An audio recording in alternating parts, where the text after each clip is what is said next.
दोस्तों, सीरियल मनसुंदर की कहानी अब एक बेहद भावुक और दिल को छू लेने वाले मोड़ पर पहुंच चुकी है।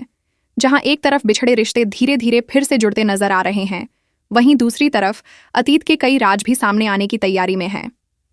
आने वाले एपिसोड में एक बेहद प्यारा और इमोशनल सीन देखने को मिल सकता है।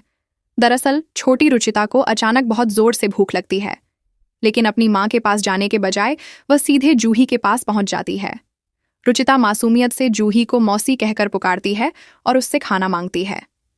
ये सुनते ही जूही कुछ पल के लिए हैरान रह जाती है। वह भावुक होकर रुचिता से पूछती है कि आखिर उसे किसने बताया कि वह उसकी मौसी है।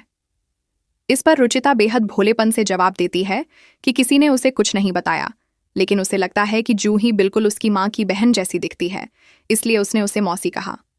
रुचिता की यह बात सुनकर जूही खुद को रोक नहीं पाती। उसकी आंखें नम हो जाती हैं और वह तुरंत रुचिता को गले से लगा लेती है।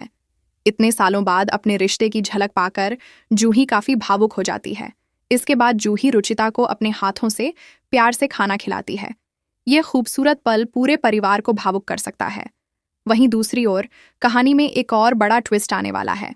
नाहर अब रूही को उसका अतीत याद दिलाने के लिए एक बड़ा कदम उठाने वाला है। वह रूही के सामने उनकी शादी की पुरानी तस्वीर लेकर आएगा। अब सबसे बड़ा सवाल यही है कि क्या उस तस्वीर को देखकर रूही को अपना बीता हुआ अतीत याद आ जाएगा? क्या उसे नाहर और जूही के साथ अपने रिश्तों की सच्चाई याद आएगी? या फिर किस्मत एक बार फिर इन रिश्तों की परीक्षा लेगी? आने वाले एपिसोड में कई बड़े खुलासे होने की संभावना है, जो कहानी को पूरी तरह बदल सकते हैं। अब देखना बेहद दिलचस्प होगा कि नाहर की यह कोशिश सफल होती है या नहीं। तो दोस्तों, आपको क्या लगता है? क्या शादी की तस्वीर देखकर रूही की याददाश्त वापस आ जाएगी? अपनी राय हमें कमेंट करके ज़रूर बताइए।